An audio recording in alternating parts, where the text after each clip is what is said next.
नमस्कार, आप जुड़े हैं मुद्दे की बात में कृष्ण कौशिक के साथ। आज हम आपको जोड़ेंगे एक ऐसे समाचार के साथ में जिसको सुनकर आप भौचक्के रह जाएंगे। देश भर में सुपर नटवरलाल और चोरों के उस्ताद के नाम से मशहूर हरियाणा के रहने वाले धनीराम मित्तल का 85 साल की उम्र में मौत हो गई, निधन हो गया। 18 अप्रैल को उसने अंतिम सांस ली। धनीराम को इंडियन चार्ल्स स्वराज के नाम से भी जाना जाता था। धनीराम आदतन एक ऐसा चोर था जिसने अपनी उम्र के अंतिम पड़ाव पर भी वारदातें करनी नहीं छोड़ी।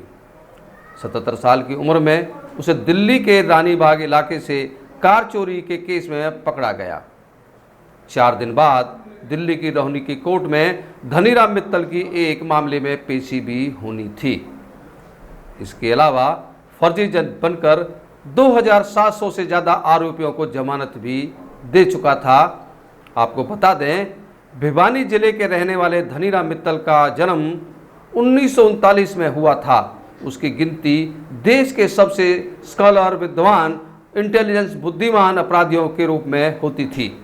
अपने ज़माने का एक ऐसा हाईटेक अपराधी जो न केवल फर्जी जज बनकर काफ़ी समय तक असली जज की कुर्सी पर बैठकर फैसले सुनाता रहा, बल्कि उसने कानून में स्नातक की डिग्री लेने के बाद भी अपराध की दुनिया में कदम रखा। धनीराम अपने मुकदमों की खुद ही हाई कोर्ट में पैरवी करता था। फिलहाल धनीराम एक पुराने केस में चंडीगढ़ की जेल में 2 माह की कैद काटकर आया हुआ था। मीडिया रिपोर्ट्स के मुताबिक धनीराम दिल्ली, हरियाणा, राजस्थान, चंडीगढ़ और पंजाब के अलावा अन्य राज्यों में 1000 से ज़्यादा कार चोरी के केस में शामिल था। वह इतना शातिर चोर था कि उसने खास तौर से दिल्ली, हरियाणा, राजस्थान और आसपास के इलाकों में दिन दहाड़े इन चोरियों को अंजाम दिया। उस पर अनगिनत मामले दर्ज थे, जिसकी वजह से वह जेल भी गया। कानून की डिग्री लेने और हैंडराइटिंग एक्सपर्ट के अलावा ग्राफोलॉजिस्ट होने के बावजूद उसने चोरी के जरिए जिंदगी गुजारने का रास्ता चुना। धनीराम इतना शातिर था कि उसने फर्जी दस्तावेज के जरिए रेलवे में नौकरी भी हासिल कर ली थी। नौकरी भी कोई छोटी मोटी नहीं, बल्कि सीधे रेलवे मास्टर की नौकरी। वर्ष 1968 से 1974 के बीच करीब 6 साल तक उसने देश के कई अहम रेलवे स्टेशन पर स्टेशन मास्टर के पद पर काम किया। मीडिया रिपोर्ट्स के मुताबिक 1970 से 1975 के बीच की बात है। धनीराम ने एक अखबार में हरियाणा के झज्जर में एडिशनल जज के खिलाफ विभागीय जांच के आदेश की खबर पड़ी थी। इसके बाद उसने कोर्ट परिसर जाकर जानकारी ली और एक चिट्ठी टाइप कर सीलबंद लिफाफे में और वहाँ पर रख दिया। उसने इस चिट्ठी पर हाई कोर्ट के रजिस्ट्रार की फर्जी स्टैंप भी लगाई और हूबहू साइन किए और विभागीय जांच करने वाले जज के नाम से इसे पोस्ट कर दिया। इस लेटर में उस जज को 2 महीने की छुट्टी भेजने का आदेश था। इस फर्जी चिट्ठी और को जज ने सही समझ लिया और छुट्टी पर चले गए। इसके अगले दिन झज्जर की उसी कोर्ट में हरियाणा हाई कोर्ट के नाम से एक और सीलबंद लिफाफा आया, जिसमें उस जज के 2 महीने की छुट्टी पर रहने के दौरान उनका काम देखने के लिए नए जज की नियुक्ति का आदेश था।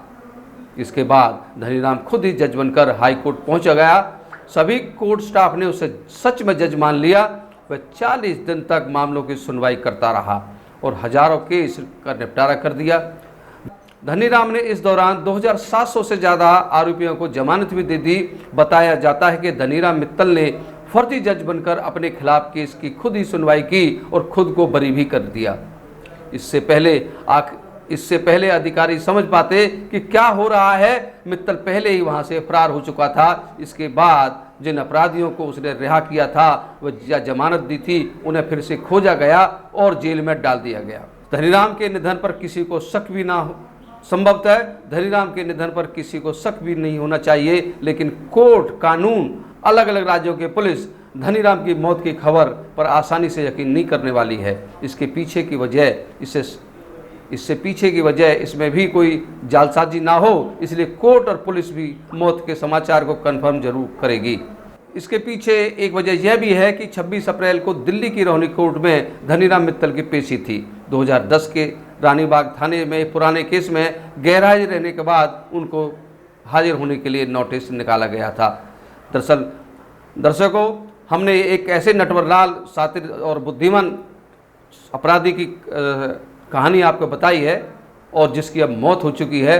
हम अभी पुलिस प्रशासन भी शायद उसकी मौत पर विश्वास ना करे और हम भी उसकी मौत की पुष्टि नहीं करते हैं। इस खबर की नई अपडेट के साथ आपके साथ फिर जुड़ेंगे। आप जुड़े हुए थे मुद्दे की बात में कृष्ण कौशिक के साथ। हमारे साथ जुड़े रहने के लिए आपका बहुत बहुत धन्यवाद।